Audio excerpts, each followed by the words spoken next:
میاں صاحب پاکستان آتے ہیں، میاں صاحب نعرہ پاکستان میں خطاب کرتے ہیں. اس دن پوری قوم کی توقع یہ تھی کہ معیشت کی بدحالی ہے تو میاں صاحب پیکج دیں گے. عمران خان کی حکومت کا آخری پلان تھا انڈسٹریل ایمنسٹری. اس سے پہلے ایک پراپرٹی ایمنسٹری تھی جس پہ عمل درآمد ہو گیا. انڈسٹریل ایمنسٹری پہ ابھی عمل درآمد ہونا تھا تو عدم اعتماد ہوا، گورنمنٹ فارغ ہو گئی. شاہ صاحب بالکل درست فرما رہے ہیں. حالات و واقعات وہ ہوتے ہیں جو حقیقت پر مبنی ہوتے ہیں اور آنکھوں کے سامنے ہوئے ہوتے ہیں. تو آنکھوں کے سامنے ایک واقعہ یہ بھی ہوا تھا کہ جس میں ایک تحریک چلائی گئی تھی کہ جاگ پنجابی جاگ تیری پگ وچ داغ، اور پھر جس طرح سے سپریم کورٹ پہ بھی ہلہ بولا گیا تھا وہ بھی ہم سب نے دیکھا تھا. پھر 16 ماہ کی ابھی جو ریسنٹلی کارکردگی رہی ہے گورنمنٹ کی وہ بھی ہم نے ملاحظہ کی ہے. یہ جلسوں سے بھی کترا رہے ہیں، فیس بھی نہیں کرنا چاہتے ہیں. پھر منشور بھی ابھی وہ کہہ رہے ہیں تجربہ کار ٹیم بیٹھی ہوئی ہے، اس سے پہلے بھی ایک تجربہ کار ٹیم 16 ماہ کام کر کے گئی ہے. تو یہ کون سی تجربہ کار ٹیم ہے جو چھوٹے بھائی کو نہیں دی گئی اور یہ کہا گیا کہ لوگوں کا غصہ لیا جائے؟ جناب اب میں ان سے موقف لے لوں، آپ کو ٹائم لیں گے. اچھا اس پہ میں اگر اجازت دیں چھوٹی سی ایک نا شاہ صاحب نے نا بیٹے سے تنخواہ والی ذرا مذاق بات کی. اچھا یہ بھی ایک نا بیانیہ بنایا گیا کہ میاں صاحب نے بیٹے سے تنخواہ نہیں لی، جبکہ وہ کیس جب ہم نے اسٹڈی کیا تو اس میں پتہ چلا کہ میاں صاحب کے اوپر تنخواہ نہ لینے کا الزام ہی کوئی نہیں تھا. میاں صاحب پہ الزام یہ تھا کہ میاں صاحب نے ایک اقامہ لیا جسے یو اے کا ویزا کہتے ہیں. اس ویزے کو کیونکہ جب آپ ڈکلیریشن دیتے ہیں الیکشن کمیشن میں آپ اس میں ڈکلیئر کرتے ہیں، وہ ویزا وہاں پہ اقامہ ڈکلیئر نہیں کیا گیا تھا جو کہ ان کی نااہلی کا باعث بنا.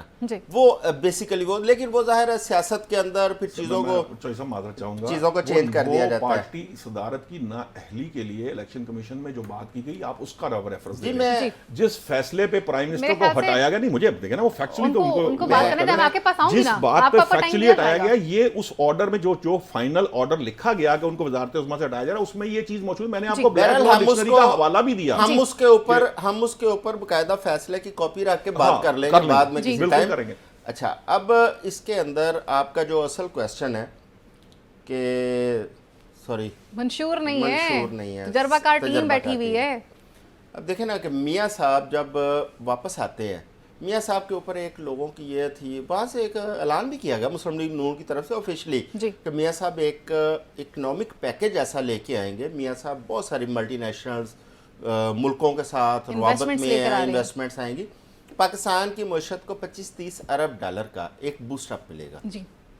اور یہ کوئی اتنی بڑی بات نہیں تھی. میاں نواز شریف کی شخصیت کو سامنے رکھیں، یہ کوئی اتنی بڑی بات سمجھی نہیں جا رہی تھی کہ میاں نواز شریف یہ مینج کر سکتے ہیں.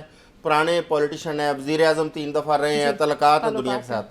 میاں صاحب پاکستان آتے ہیں، میاں صاحب نعرہ پاکستان میں خطاب کرتے ہیں. اس دن پوری قوم کی توقع یہ تھی کہ معیشت کی بدحالی ہے تو میاں صاحب پیکج دیں گے. پہلی بات تو اس میں یہ جو آپ نے ذکر کر دیا اپنے کویسچن میں کہ جو 16 ماہ کی حکومت تھی ان کی اپنی ہی، ان کے بھائی کی حکومت تھی. اور اس حکومت کے دوران اگر کوئی میاں صاحب کے ایسے روابط تھے یا میاں صاحب کے ایسے کوئی پلان تھے تو اس حکومت کو تھوڑا سپورٹ دیتے. حکومت کو نہ دیتے، ملک کو سپورٹ دیتے، اس قوم کو سپورٹ دے دیتے، کیونکہ میاں صاحب کی اپنے ملک ہے، اپنی قوم ہے جو بدحالی کو پہنچی ہوئی تھی. کچھ تھوڑا معیشت بہتر ہوتی اور لوگ تھوڑی آسانی پیدا ہوتی، لیکن وہ ان 16 ماہ میں نہیں آئی. اور ان 16 ماہ کی کارکردگی کا جو بیگیج ہے اس وقت وہ بھی ساتھ ہے. اب جلسے جلوس کی بات کر رہی ہیں. اب جلسے جلوس آپ کس بیس پہ کریں گے؟ آپ کے پاس سب سے پہلی بات یہ ہے کہ آپ کے پاس بیانیہ نہیں ہے کوئی. ان 16 ماہ کا بیانیہ اگر وہ نہ ہوتا آپ کے ساتھ بیگیج، آپ کے پاس بیانیہ ہوتا آپ اب تک عوام میں جا چکے ہوتے. ابھی آپ چیمبر آف کامرس ہو یا لاہور کا فورم، کسی جگہ پہ کسی فورم کے اوپر آپ بات کر رہے ہوتے تو پھر آپ صرف اپنی سکسیس سٹوریز نہ سناتے، آپ فیوچر پلانز دیتے کہ ہم فیوچر کے اندر یہ کرنے جا رہے ہیں، ملک کو یہاں سے وہاں تک لے کے جائیں گے. ابھی تک میاں صاحب نے ایک پلان دیا ہے کہ میں انڈسٹری کے جو ایمنسٹری کی ایک شیپ کا کہ جتنا انڈسٹری میں انویسٹمنٹ آئے گی ان سے ہم پوچھیں گے نہیں کہ پیسہ کہاں سے آیا. اس کے علاوہ تو کوئی پلان نہیں دیا معاشی. اور وہ بھی عمران خان کی حکومت کا آخری پلان تھا انڈسٹریل ایمنسٹری. اس سے پہلے ایک پراپرٹی ایمنسٹری تھی جس پہ عمل درآمد ہو گیا. انڈسٹریل ایمنسٹری پہ ابھی عمل درآمد ہونا تھا تو عدم اعتماد ہوا، گورنمنٹ فارغ ہو گئی. اب نئی چیز اس میں ابھی تک کوئی نہیں عوام کے سامنے آئی. لیکن آج کا تو تاجروں سے اور صنعت کاروں سے خطاب تھا، اس کے اندر پھر قوم کو ایک امید تھی کہ میاں صاحب کوئی نہ کوئی معیشت پہ بات کریں گے اور میاں صاحب معیشت پہ وہ دیں گے. ٹھیک ہے، پارٹیوں کے اندر تھنک ٹینکس ہوتے ہیں، وہ کام کرتے ہیں، منشور کے لیے بہت سارا کام کیا جاتا ہے، لیکن کوئی قوم کو امید بھی دلائی جاتی ہے, کوئی ہوپ دی جاتی ہے, لیکن ابھی تک قوم کو کسی طرف سے کوئی ہوپ نظر نہیں آ رہی, نہ صرف ان کی طرف سے, کسی بھی پارٹی کی طرف سے کوئی ایسی ہوپ نہیں دیکھنے کو آ رہی کہ ملک نے آگے کیسے بڑھنا ہے. جی, اور شیخ رشید صاحب نے بھی یہ بات کہی ہے کہ آئندہ آنے والے دنوں میں اقتدار میں کوئی بھی آئے گا تو اس کے پاس معاشی پلان کسی کے پاس نہیں ہے, اور جو بھی آئے گا اس کو معیشت کا چیلنج دیکھنا پڑے گا. جلد بازی کاہے کی ہے, ذرا مجھے بتائیں تو صحیح نا, کیا الیکشن ہو چکا ہے؟ کیا الیکشن کا ایکچولی جو مومنٹم ہے وہ بن چکا؟ لیکن جناب ایک منشور ہوتا ہے نا لوگوں کے پاس, جب آپ جاتے ہیں بات کرتے ہیں. ہم تو کہہ رہے ہیں, میں نے تو پہلے ہی کہا تھا, میں منشور کے بارے میں نے ایک دفعہ بات کی تھی کہ ہمارے ایک میجر صاحب تھے, انہوں نے بتایا. اچھا سوری, ہم لوگ تو شک نہیں کر سکتے الیکشن پہ, تو میاں صاحب کو شک تو نہیں ہے کہ الیکشن ہو رہی ہے یا نہیں؟ ایسی کوئی چیز نہیں ہے, یہ تو میرے خیال زرداری صاحب نے اب پھر کہا ہے کہ وہ ہوگا. فی الحال تو ایسی کہیں پر کسی جگہ پہ بھی کوئی ایسی بات نہیں ہو رہی. میں نے اس کو ادروائز بھی چیک کیا ہے, اور ایک دفعہ نہیں کئی دفعہ چیک کیا, کیونکہ آپ جیسے دوست کبھی کہہ دیتے ہیں تو پھر بندے کو یہ خیال گزرتا ہے کہ تو ہمیں چیک رکھنا چاہیے. تو میں یہ اس چیز پہ چیک رکھتا ہوں کہ کوئی اس طرح کی چیز کہیں پہ چلتا نہیں. یہ اصل میں نا کچھ خاص مخصوص طرح کے سوچ کے لوگ جو ہر صورت میں نا چیزوں کو نیگیٹو پرسپیکٹو میں دیکھنا چاہتے ہیں نا, وہ آپٹمسٹک نہیں ہوتے, وہ کسی نہ کسی طرح سے چیزوں کو کرتے رہتے ہیں. کہ میں آپ کو یہاں ایک بڑی خبر دیتا ہوں. آپ کہتے ہیں نا کہ جناب منشور نہیں ہے, یہ نہیں ہے, نون لیگ کا یہ نہیں ہے, وہ نہیں ہے. خبر دے رہا ہوں. جی جی بتائیے. ابھی آپ کو پتا ہے انہوں نے درخواستیں کی تھیں, ڈیمانڈ کی تھی, 40,000 بندوں نے درخواست دی ہے نون لیگ کی ٹکٹ کے لیے. اور ٹوٹل کتنے بندوں نے الیکشن لڑنا سر؟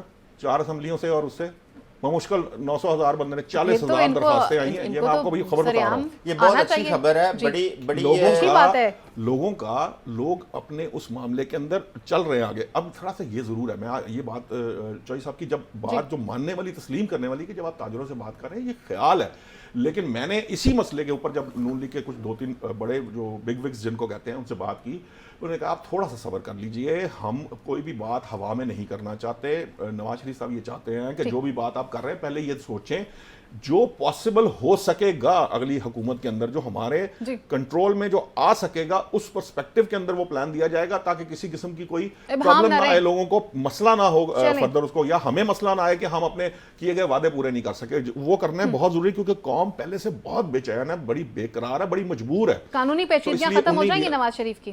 فی الحال تو مجھے نہیں لگتا کہ کوئی قانونی پیچیدگی ان کے راہ میں ایسی آئے گی. ایک اس کے اوپر بھی بات ہو چکی ہے, وہ رانا ثناء اللہ صاحب کہہ چکے ہیں, فرض کر لیتے ہیں اس کو مفروضہ لے لیتے ہیں کہ اگر فرض کریں, نہیں میں کہہ رہا ہوں فرض کر لیتے ہیں, اگر ان کو کوئی فرض کرے آ جاتی ہے تو کوئی نون لیگ کا دوسرا جو شخص ہے وہ وزیر اعظم بن جائے گا, پھر اس کے بعد معاملات پھر چلیں. اب یہ تو آئندہ آنے والے دن ہی بتائیں گے کہ ان کے پاس منشور کیا ہے.